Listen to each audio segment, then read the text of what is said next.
Hello guys, in this video we will discuss about exercise 1.3 of number system. Okay, so in exercise 1.3 our first question is write the following in decimal form and say what kind of decimal expansion it has.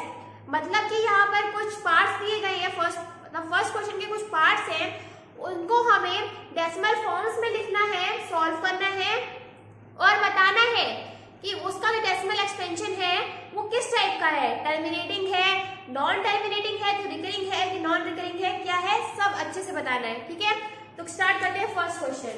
तो first question का हमारा first part है 36/100. 36/100. तो ये तो बहुत simple है, हम लोग जानते हैं कि अगर डिनोमिनेटर में 100 या 10 का कोई भी टर्म होता है 10 के पावर वाला, तो जितने जीरो होते हैं डिनोमिनेटर में उतने बेसिस के आगे हम पॉइंट लगा देते हैं.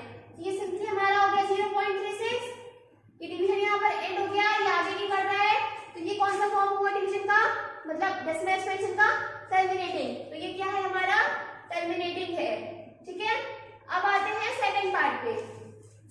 सेकंड क्या है हमारा, सेकंड है 1/11.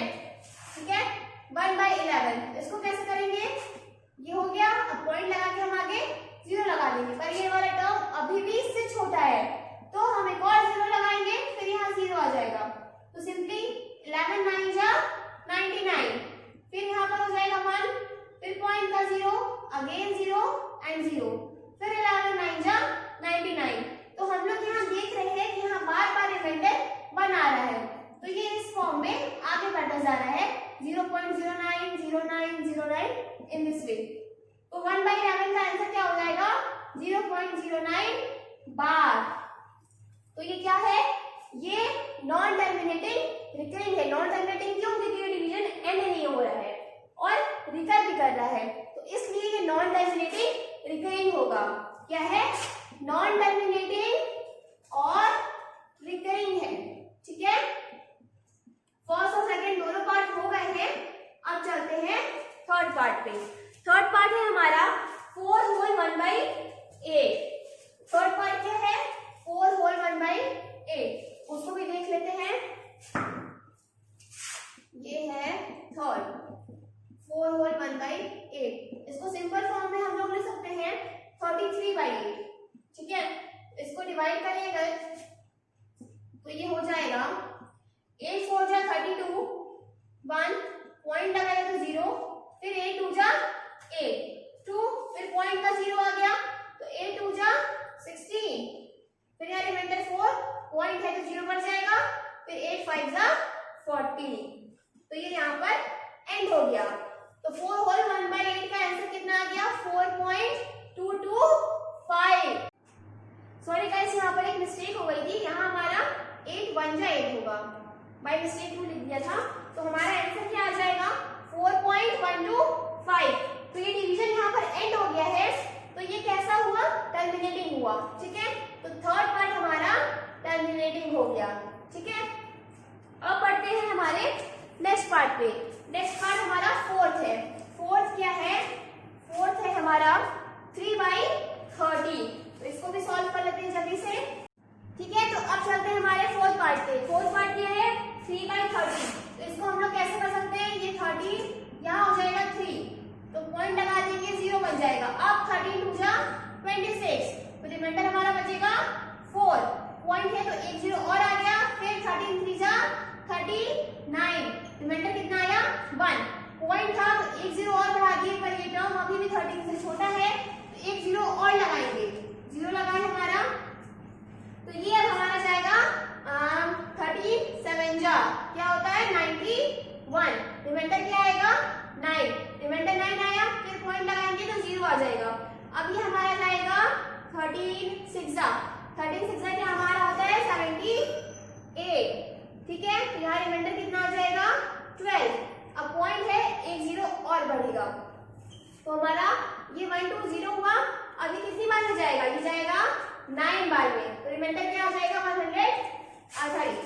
39 जा 117, तो रिमाइंडर हमारा आ जाएगा 3. ठीक है, फिर पॉइंट है तो 0 लगा, 13 2 जा 26, फिर रिमाइंडर 4, 0 लगाएंगे, 13 3 जा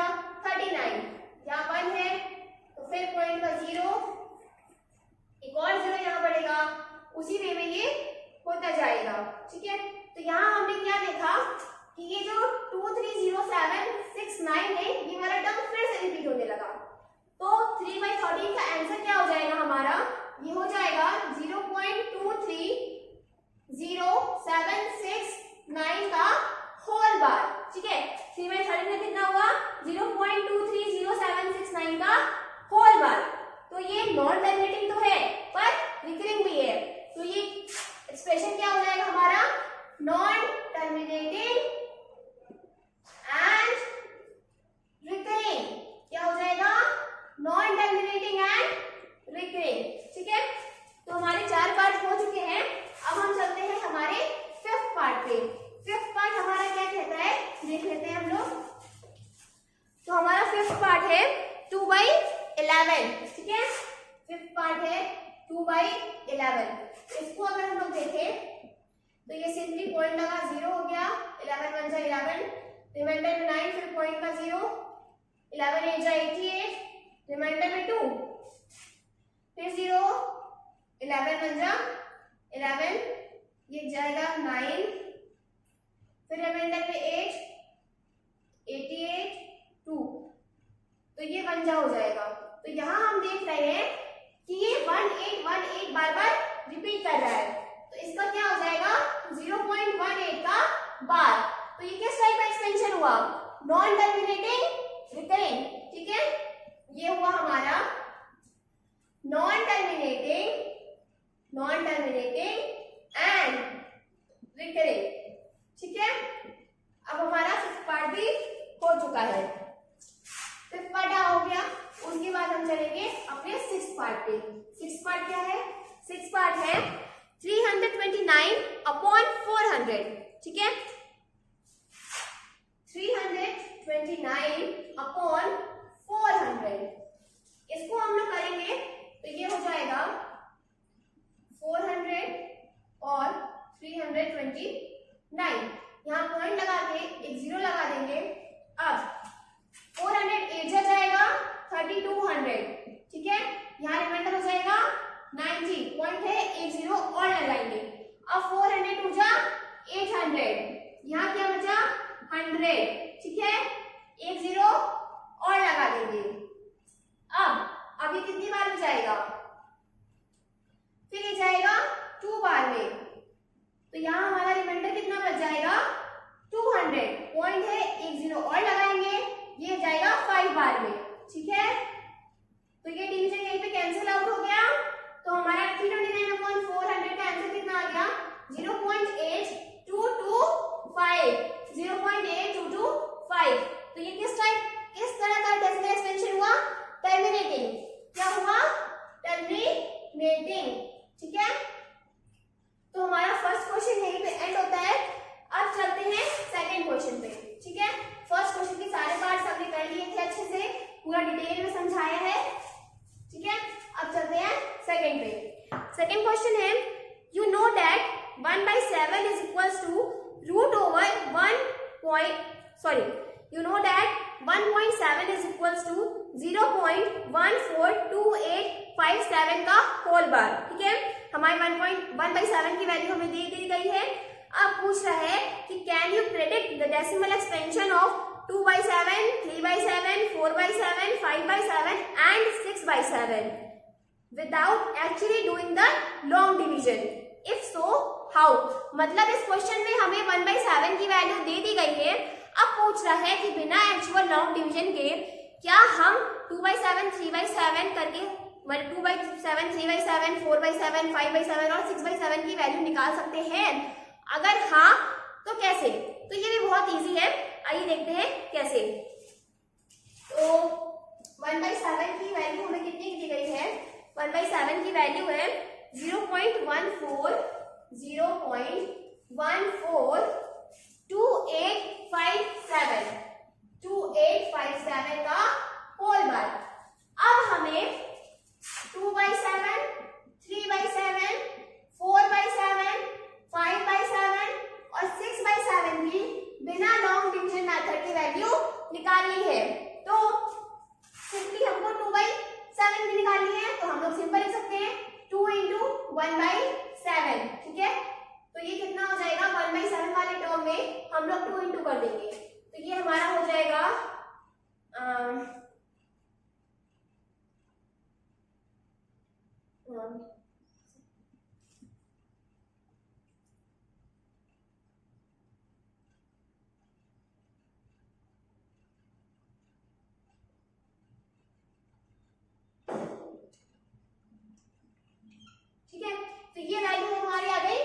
4/7 की।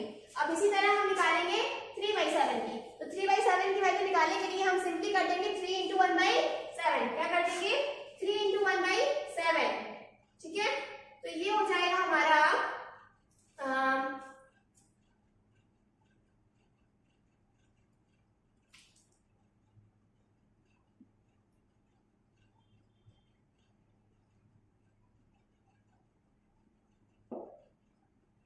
हाँ, तो ये आ जाएगी 3/7 की वैल्यू। इसी तरह हमें 4/7 का निकालना है, तो 4/7 निकालने के लिए हम 4 इंटू 1/7 कर देंगे। तो 4 इंटू 1/7 की वैल्यू कितनी आ जाएगी हमारी?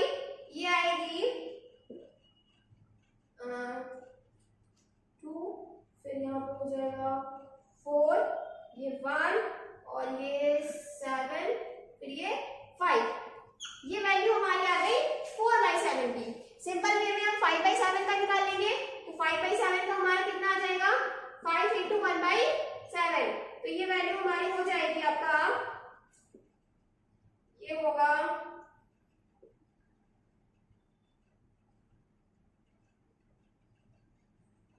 और यहाँ पे 1 और ये 7। ये वैल्यू हो गई हमारी 5/7 की। सिमिलर वे में हम 6/7 कर देंगे, तो 6/7 हमारा आता है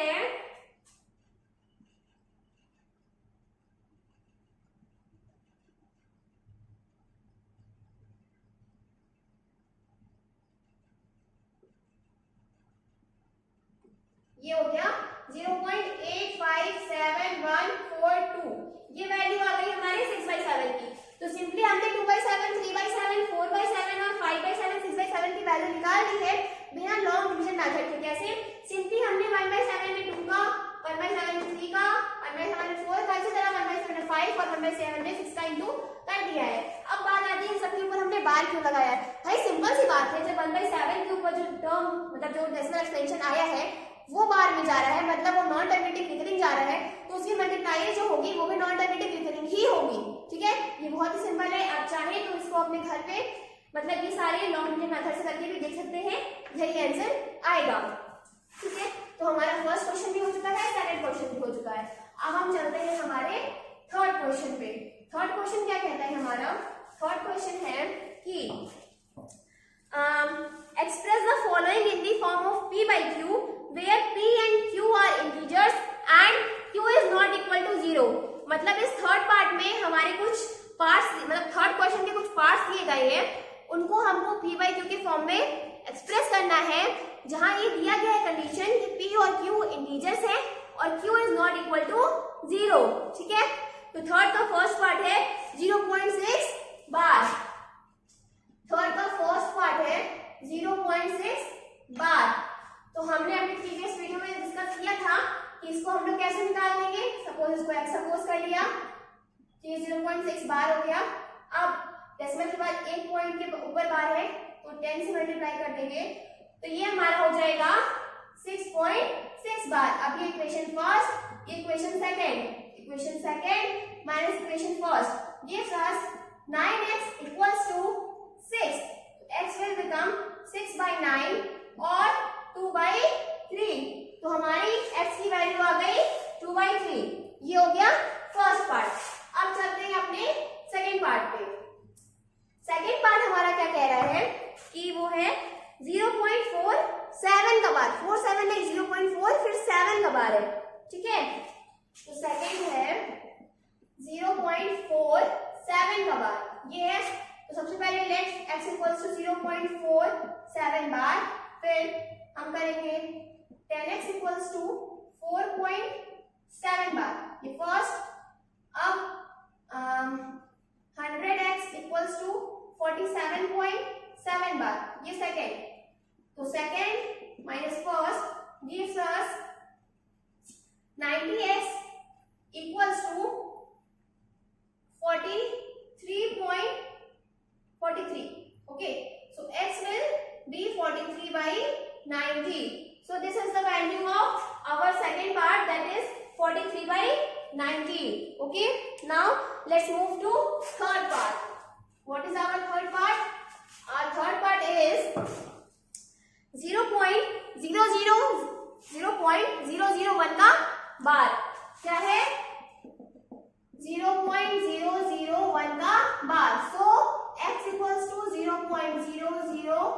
1 का बार, so we will multiply by 1000. 1000x equals to 1.001 का बार. Now this is first, this is second, so second minus first will be 999x equals to 1. So x will become 1/999. This is the value of our third part. Okay? So ये आप देख ही रहे कि कितना easy था ये kilo part. ठीक है, थर्ड का. तो अगर आपको ये नहीं समझ में आया हो तो आप हमारे प्रीवियस वीडियोस देख सकते हैं. मतलब हमारे चैनल पे जाके आप नंबर सिस्टम की प्लेलिस्ट खोलेंगे तो उसमें आपको सारे वीडियोस मिल जाएंगे नंबर सिस्टम से रिलेटेड. ठीक है, अब चलते हैं हमारे फोर्थ क्वेश्चन पे. फोर्थ क्वेश्चन हमारा क्या कह रहा है कि express 0.999 means 0.9 bar in the form of p by q. ठीक है, मतलब हमें 0.9 बार को p by q के फॉर्म में रिप्रेजेंट करना है या एक्सप्रेस करना है. अब आगे क्या कहता है कि are you surprised by the answer. पूछ रहा है कि हम मतलब इसके आंसर से सरप्राइज होंगे. फिर with teacher and classmates discuss why the answer makes sense. अगर आप इसके आंसर से सरप्राइज होते हैं तो अपने क्लासमेट्स और टीचर्स के साथ मिलकर ये डिस्कस करना है कि ये ऐसा सेंस क्यों दे रहा है. ठीक है, तो यहाँ पर हम और आप ही डिस्कस करेंगे. यहाँ कोई क्लास और टीचर तो है नहीं आपके साथ. ठीक है, तो हम और आप ही डिस्कस करेंगे. तो हमारा फोर्थ क्वेश्चन में 0.9 बार को p by q के फॉर्म में रिप्रेजेंट करना है. एक्चुअली क्वेश्चन में है 0.999 लाइक दिस. ठीक है, तो इसको हम लोग 0.9 बार भी लिख सकते हैं. तो भाई थर्ड क्वेश्चन की तरह x equals to 0.9 बार, ये फर्स्ट. फिर 10x equals to 9.9 बार, ये सेकेंड. Then second minus first, this is 9x equals to 9. So x is 1. Yes, here the answer is really surprising. The answer is 1. Now the point is why. आप भी सोचिए कि आखिर इसका आंसर 1 कैसे आ सकता है. तो ये बहुत ही सिंपल है. इसके हम दो तरीके कह सकते हैं. एक तो ये टर्म क्या है 0.999 है. ठीक है, 0.999 है तो हम लोग कोई भी प्रॉब्लम सॉल्व करते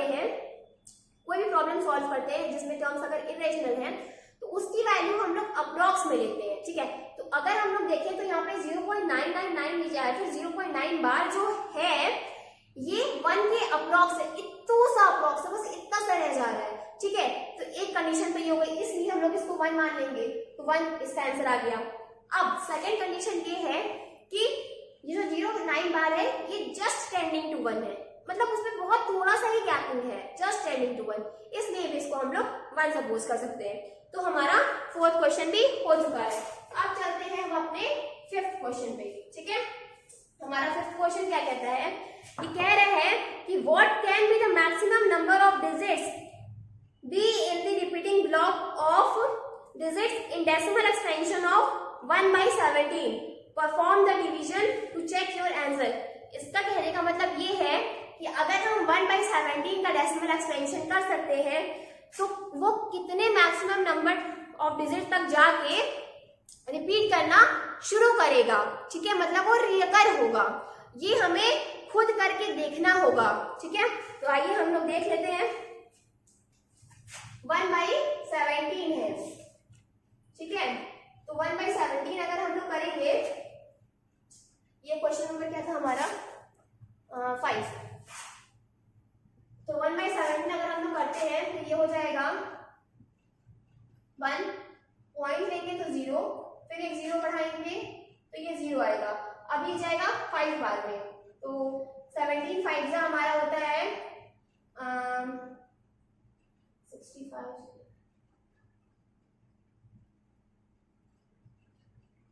17 5 हमारा हो जाएगा 85. 17 5 85. तो इसमें रिमाइंडर क्या बचेगा 15. अब फिर पॉइंट लेके एक 0 कर देंगे. अभी हमारा कितनी बार में जाएगा 8 बार में. तो 17 8 कितना होता है हमारा 17 8 हमारा हो जाएगा यहाँ पर 7 8 56 कितना चाहिए 136. तो ये 136 हो गया. अब इसका रिमाइंडर हमारा कितना बच जाएगा 14. अब फिर एक 0 लगाएंगे. अब ये कितनी बार में जाएगा ये फिर एक बार में जाएगा, फिर एक बार में गया, इसका आंसर आ गया 136। फिर हमारा रिमाइंडर कितना बचेगा 4 रिमाइंडर आया। अब इसके आगे एक और 0 लगा देंगे, अब ये जाएगा 2 बार में, ठीक है। तो 17 2 हमारा कितना होता है 34, 17 2 34। अब इसका जो रिमाइंडर आ जाएगा वो आ जाएगा 6, पॉइंट है यहाँ करते हैं, रिमाइंडर हमारा आया 6, फिर पॉइंट से एक और 0 लगा देंगे। अब ये जाएगा हमारा 3 बार में, तो 17 3 का कितना होता है 17 3 हमारा हो जाएगा 51, ठीक है। इसका रिमाइंडर आया 9, अब पॉइंट है फिर एक और 0 लगाएंगे। अब ये जाएगा 5 बार में, 17 5 85, ठीक। 5 रिमाइंडर आया फिर एक 0 लगाएंगे। अब ये जाएगा हमारा 2 बार में, तो 17 2 34, ठीक है। 34 हुआ, इसका रिमाइंडर हमारा कितना हो जाएगा 16, इसका रिमाइंडर हो जाएगा हमारा 16, तो यहाँ लिखते हैं 16, पॉइंट है एक और 0 लगा देंगे। अब ये हमारा कितनी बार में जाएगा, ये हमारा जाना चाहिए 9 बार में, आई थिंक। तो 17 9 हमारा हो जाएगा 17 9 153, रिमाइंडर कितना आया 7, फिर पॉइंट है तो एक 0 लगा देंगे। अभी कितनी बार में जाएगा 8 बार में जाएगा, सॉरी अब ये 70 आ रहा है, तो ये हमारा कितनी बार में जाएगा 4 बार में। तो 17 4 कितना होता है हमारा 17 4 हमारा हो जाएगा 68, ठीक है।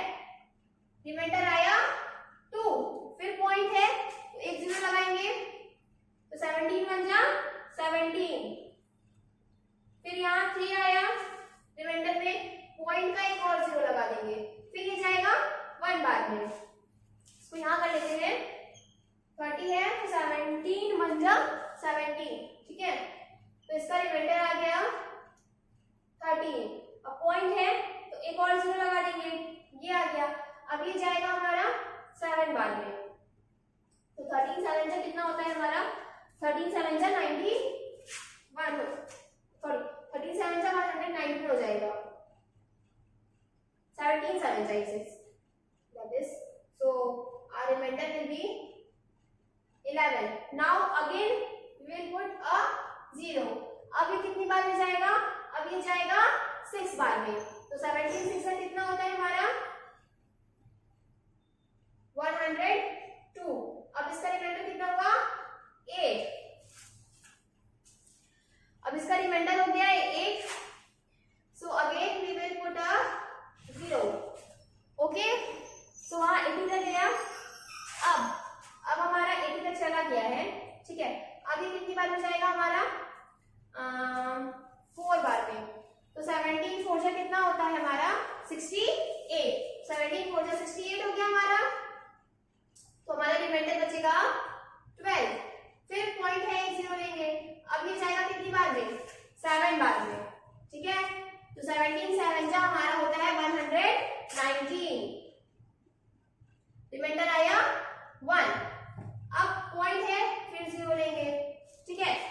तो यहाँ पे ये जो डिजिट है कि 17 से तो छोटी है, तो फिर एक और 0 बढ़ा देंगे, फिर 0 बढ़ाए हम लोग यहाँ पर। अब करेंगे 17 5 हमारा कितना आता है 85, अब रिमाइंडर आएगा 15, फिर पॉइंट लगाएंगे 0 आ जाएगा। अब ये जाएगा 8 बार में, ठीक है।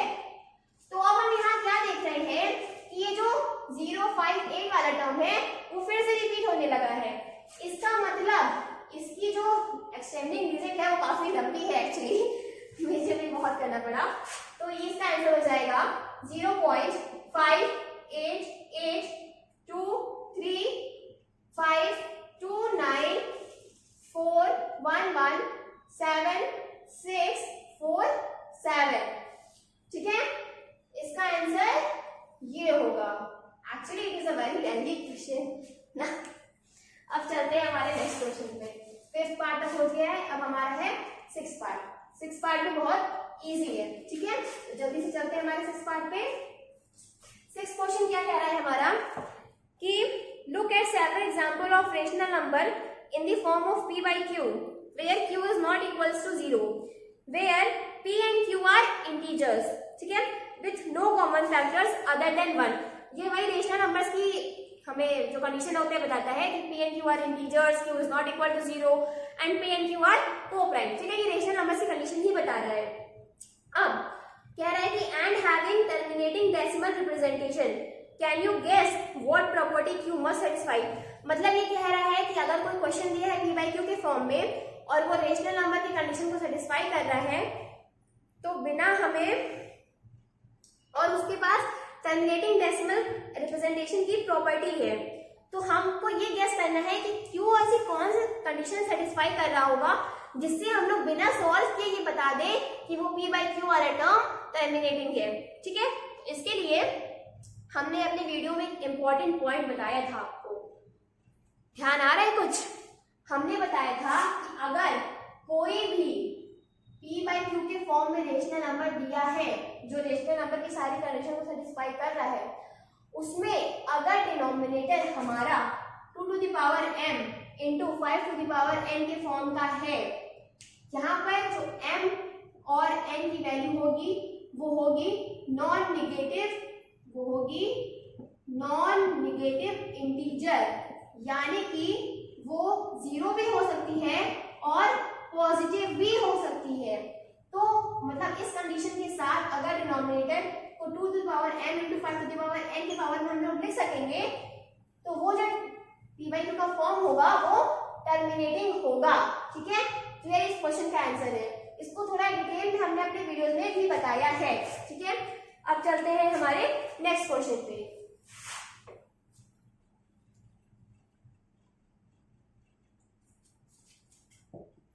अब चलते हैं हमारे नेक्स्ट क्वेश्चन पे। नेक्स्ट क्वेश्चन हमारा क्या कह रहा है कि हमें right 3 numbers whose decimal extension are non terminating non recurring. ये तो बहुत ही सिंपल है, हमने अपने वीडियोस में काफी एग्जांपल देखे थे, ठीक है। हमें बताना है ऐसे 3 नंबर्स जो कि नॉन टर्मिनेटिंग और नॉन रिकरिंग हो, उनका डेसिमल एक्सटेंशन। तो सिंपली हम लोग लिख सकते हैं 0.0100100001, ठीक है, इस टाइप में। ये हो गया फर्स्ट। सेकंड कर सकते हैं 0.0200200002, ठीक है, इस पार्ट में। थर्ड पार्ट हो जाएगा 0.0300300003, ऐसे करके ये आगे बढ़ जाएगा। ठीक है, बहुत ही सिंपल क्वेश्चन था। अब चलते हैं हमारे नेक्स्ट क्वेश्चन पे, क्वेश्चन नंबर 8 पे। क्वेश्चन नंबर 8 हमारा है कि find 3 different irrational number between the rational number 5/7 and 9/11। हमें 5/7 और 9/11 के बीच में 3 इरेशनल नंबर निकालने हैं, ठीक है। तो अगर हम 5/7 को सॉल्व करेंगे तो वो हमारा समथिंग आता है 0.7142, ठीक है, इतना समथिंग आएगा हमारा। उसी तरह अगर हम 9/11 निकालते हैं तो 9/11 हमारा आता है 0.81 बार, ऐसा कुछ आता है, ठीक है। आप लोग चेक कर लीजिएगा। तो इसके बीच में 3 इरेशनल नंबर निकालना है तो बहुत इजी हो जाएगा। हम लोग कर सकते हैं 0.720 2002 0002, ठीक है, ऐसे करके। फिर थर्ड हो जाएगा हमारा 0.72 और 0.74, वेट, ये कर देते हैं 7401 001 0001, ठीक है, इस वे में। और थर्ड ले लेते हैं 0.801 001 0001, ठीक है, इस वे में। तो क्वेश्चन नंबर 8 भी इजी था हमारा, क्वेश्चन नंबर 8 भी हो चुका है। अब चलते हैं क्वेश्चन नंबर 9 पे, ठीक है। क्वेश्चन नंबर 9 हमारा क्या कह रहा है कि classify the following numbers as rational और इरेशनल। मतलब इसमें कुछ पार्ट्स दिए गए हैं, हमको उनको रेशनल या इरेशनल के फॉर्म में मतलब बताना है कि वो रेशनल है या वो इरेशनल है। तो 9 का फर्स्ट पार्ट है हमारा √23। तो अगर आप सॉल्व करोगे, आप करके देख लेना सॉल्व, √23 की वैल्यू आती है करीब 4.7953। इन दिस वे ये आगे बढ़ जाती है, ठीक है। तो समथिंग अप्रॉक्स 6 आएगी। अब यहाँ पर हम ये देख रहे हैं कि ये नॉन टर्मिनेटिंग नॉन रिकरिंग हो रहा है, ठीक है। तो नॉन टर्मिनेटिंग नॉन रिकरिंग क्या होता है? इरेशनल। तो ये फर्स्ट पार्ट क्या हो गया हमारा? इरेशनल, ठीक है। अब चलते हैं सेकेंड पार्ट पे। सेकेंड पार्ट हमारा क्या है? √225।